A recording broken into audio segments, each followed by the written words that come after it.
That might be the best I have ever felt after a game of football. I mean, dead serious.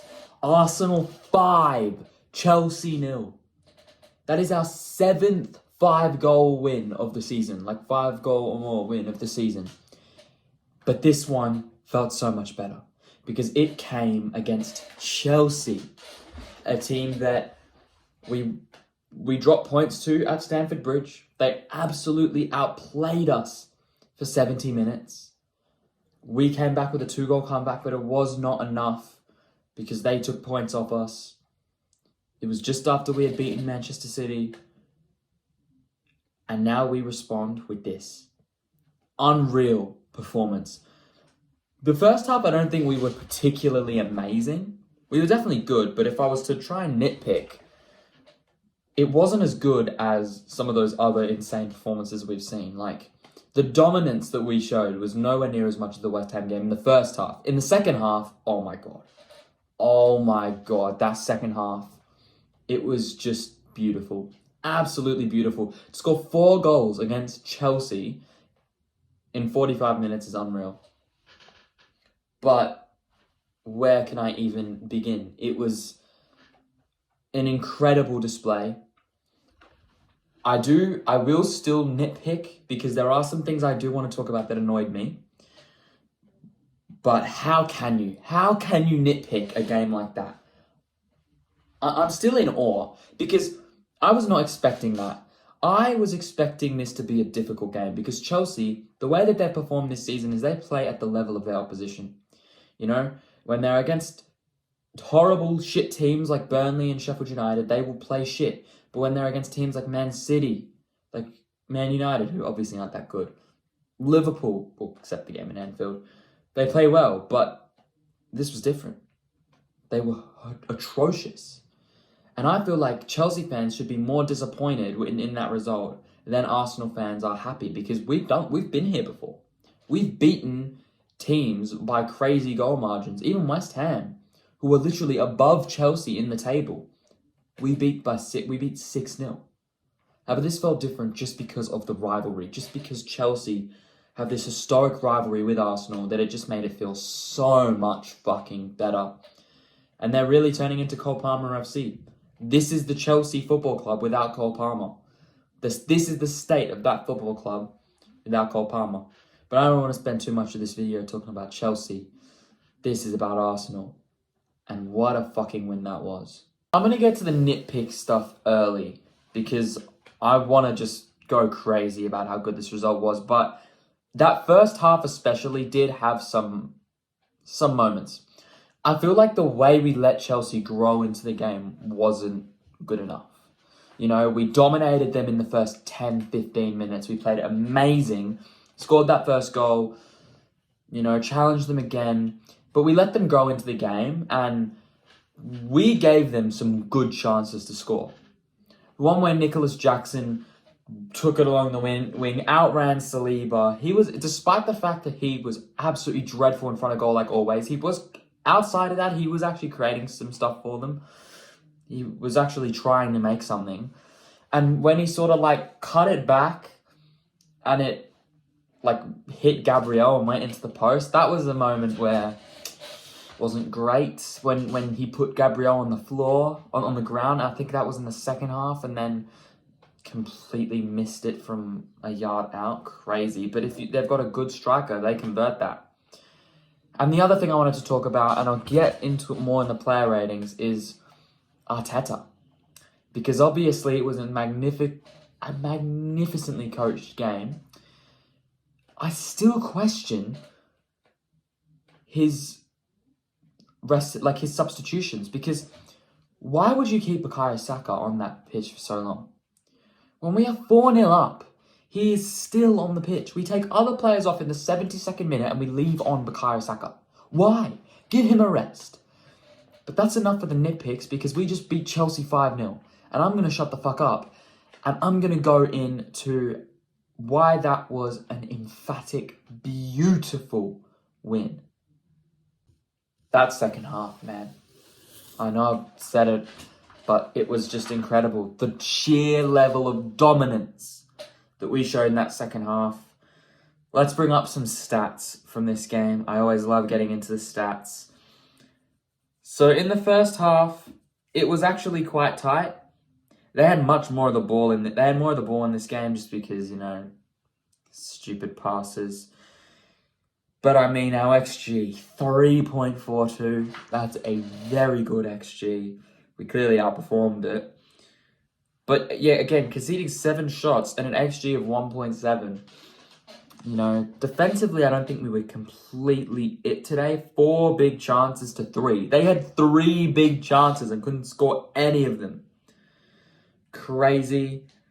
And we pretty much dominated most of the other aspects of the game. But I just want to get into just that second half and really talk about how dominant we were. I think that the midfield trio today was amazing. I think that's the first time since August that we've had that starting trio in midfield. Odegaard, Rice, and Partey, the 3 that are our best midfield. I think most Arsenal fans, if you were to ask them, what is Arsenal's best midfield 3, they would say Odegaard, Rice, and Partey. And Partey's been injured for a lot of the season. I don't think he was quite physically as good just because of how much injury he's had. He can't cover nearly as much ground off ball. I thought in possession he was great. He had a couple passes between the lines, which is the one thing that he's so good at on ball. But yeah, just defensively, I don't think he was all there. He did still dominate Caicedo and Enzo because those guys, absolutely honking players. Chelsea had had a £250 million in that midfield, and they got absolutely ripped to shreds by Partey, Rice, and Odegaard. Odegaard and Rice were unreal. They were so dominant, and they have been in such good form. Rice, not in the last few games, but all season he's been unplayable. And Odegaard was just sensational. I'll get to it in the player ratings, but I feel like defensively we were somewhat decent. I feel that the fullbacks were definitely better. We were much better along the flanks. They pretty much all the threat that they had was centrally, and I don't think Gabriel and Saliba were really up to it. They might be tired. They just didn't look as sharp as they usually would. But the attacking play was just incredible. Obviously, there was 4 goal contributions among our attacking players. Kai Havertz getting a brace, Saka getting an assist, and Trossard getting the early goal.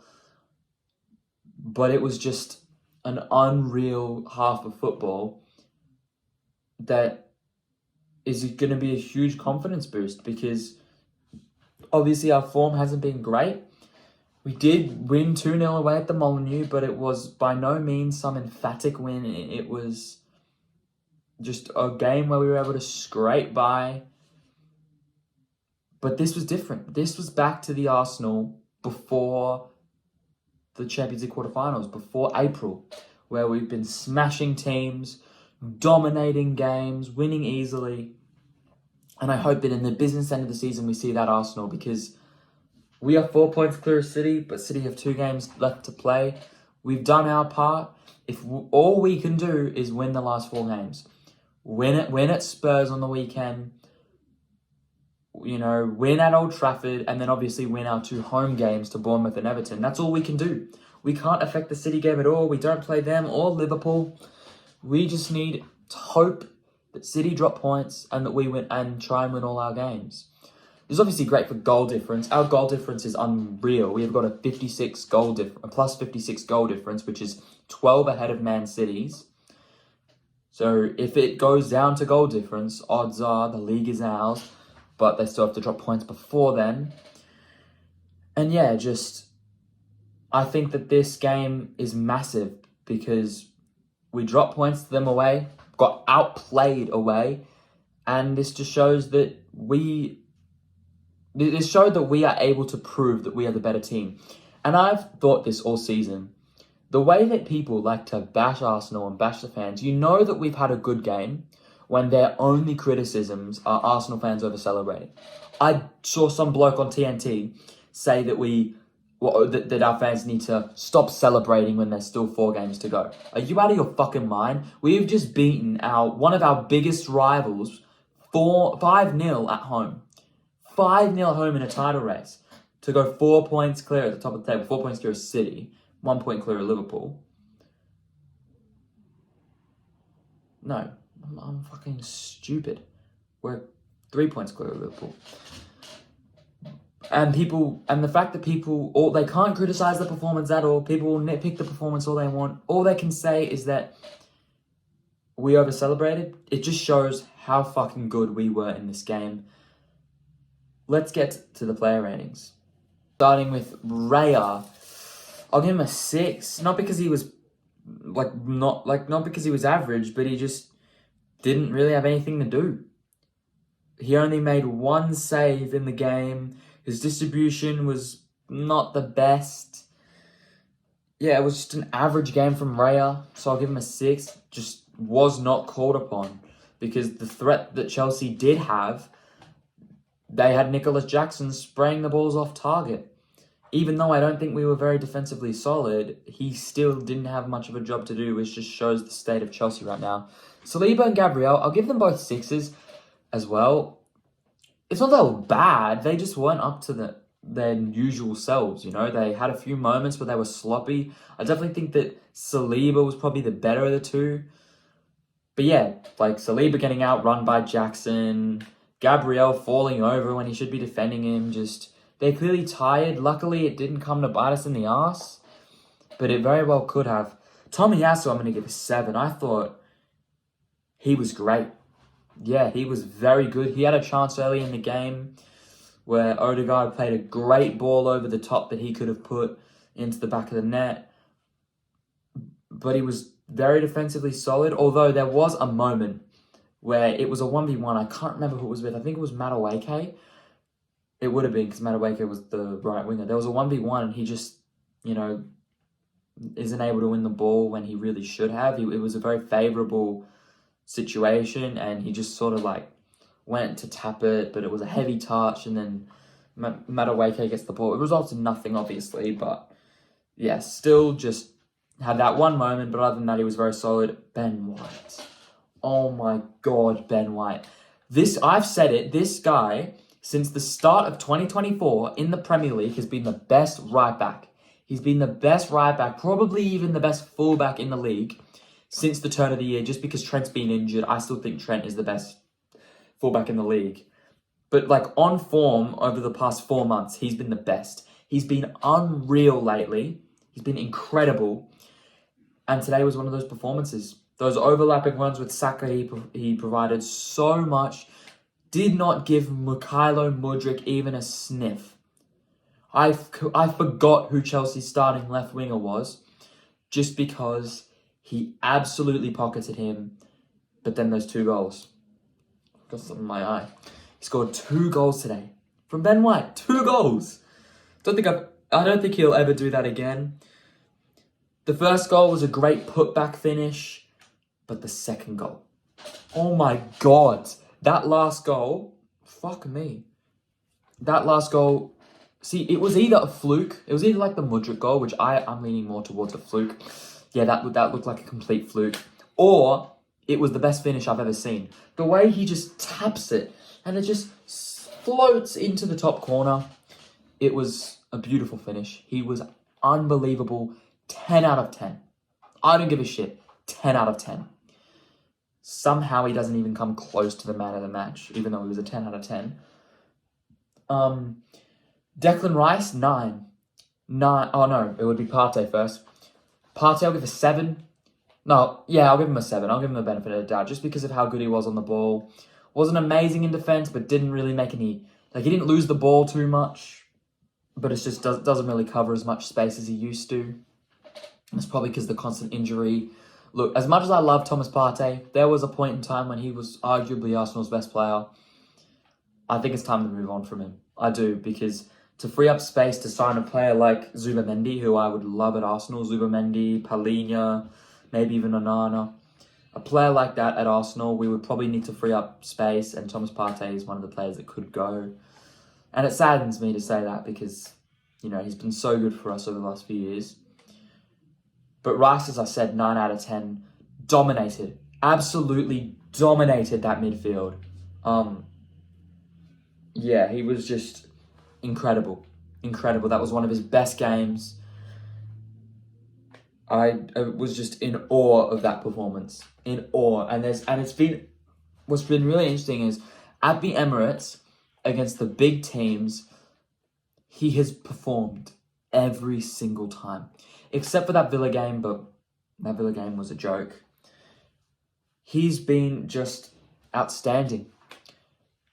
Was man of the match against City in the 1-0 win. In my opinion, he was the best player on the pitch against Liverpool in that win at the Emirates. Jorginho won the man of the match, but I think Rice was better. Even at Spurs, he got injured at half-time and was still somehow the best Arsenal player on the pitch. Incredible. But easily the man of the match. Even though Ben White got a 10 out of 10, this guy was easily the man of the match. Martin Odegaard. I'm not exaggerating when I say that is the best performance from a midfielder that I've ever seen. Like, it's up there. Definitely for Arsenal. 100% for Arsenal. He created 8 chances. 8! When is the last time an Arsenal player did that? It was probably Ozil. But he was fucking ridiculous today. He could have had 5 assists. He genuinely could have had 5 assists. To get a 10 out of 10, honestly 11 out of 10, 20, 100 out of 10, infinity out of 10, I could not gas up that performance any more than I am. He was outstanding. There aren't words to describe that. I'm absolutely glazing, and there is a reason for it, because he was just phenomenal. That assist to Havertz, on my phone, for the first goal. Fucking hell. The diagonal ball he plays from his own half over to Havertz beautifully gets to his feet. One of the best passes I've ever seen from an Arsenal player. You know, I was talking to my mate who's a Liverpool fan. He said that when he first saw that, he said he was so immune because of De Bruyne and Trent. And at the time when I saw it, I thought, holy shit, what a pass. But then I was watching the match highlights, and I truly got to dissect that. Unbelievable. He is an incredible footballer. I'll stop glazing. Also, he got another assist, which is the ball over the top to Ben White for the second goal. Great ball. It just floated over. It wouldn't have been an assist if Ben White had actually crossed it, like I think he was trying to. But let's move on to the attack. Saka, I'll give him a 7. You know, it wasn't particularly great, but obviously when you got an assist, so it would bring his rating up a bit. It was a great assist for, I think it was the second Havertz goal. Yeah, obviously, because Odegaard assisted the first one. Second Havertz goal was a great ball. Trossard, I'll give him a 7 as well. Didn't really get involved in the game much, but that crucial moment, I was expecting him to go far post, because there's been so many times I've seen Trossard on the left-hand side get the ball like that, cut in, and just put it at the far post, but he didn't. He nutmegged fucking Petrovic. Who I didn't actually, even though he conceded 5 goals, I didn't even think he was that bad. He made a few great saves. But then there's Kai. I'm going to give him an 8 out of 10. And I'm not trying to diminish his performance today, but in that first half, he was pretty bad. Honestly, I was surprised he didn't get subbed off before he scored one of those goals, because he was pretty bad. He had a couple moments where he just dragged the shot low. It was looking like Havertz without confidence is such a horrible player. He's so bad when he doesn't have confidence, because he doesn't put... It's like he's always second-guessing himself. He gets the ball straight in front of goal, and he passes it straight to the Chelsea defender. He just sort of taps the ball, but in the second half, man, he completely changed.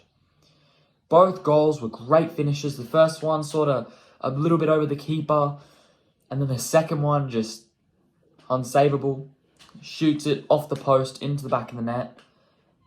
No keeper is able to save that. You just can't. And because of that second half, 8 out of 10. That second half, he put in a 10 out of 10 performance in that second half. But just because I have to take the first half into account as well, go to an 8. I don't think any of the subs were particularly good. I feel like they were all pretty mediocre. Didn't really offer anything, but it makes sense. I would have liked Jorginho to maybe get involved just because, he's a former Chelsea player. I feel like Martinelli did have his fair share of opportunities, and this game just highlighted what a disappointing season he's had. I feel so sorry for him. He has not been performing. Last season, he was our best goal scorer. He was our top goal scorer in the Premier League. I'm pretty sure he was our top scorer in all competitions. And he was just a great finisher, was able to get part, and he's got the pace, he's clearly got the potential, but yeah, he's a shell of his former self, and I hope, whether it's in the last few games of this season or we have to wait till next season, I hope he gets better soon. But yeah, none of the subs really did anything, and Arteta, look, it's a 5-0 win. I want to give him a 10, but I'm going to give him a 7 just because his in-game management, I don't get it. I saw the subs when Gabriel Jesus and Martinelli were looking to come on, and I thought, what are you doing? I knew he was going to take off Havertz and Trossard. Why? Why wouldn't you take off Saka? He's, rest him. Why did he need to play the full 90? We were 4-0 up.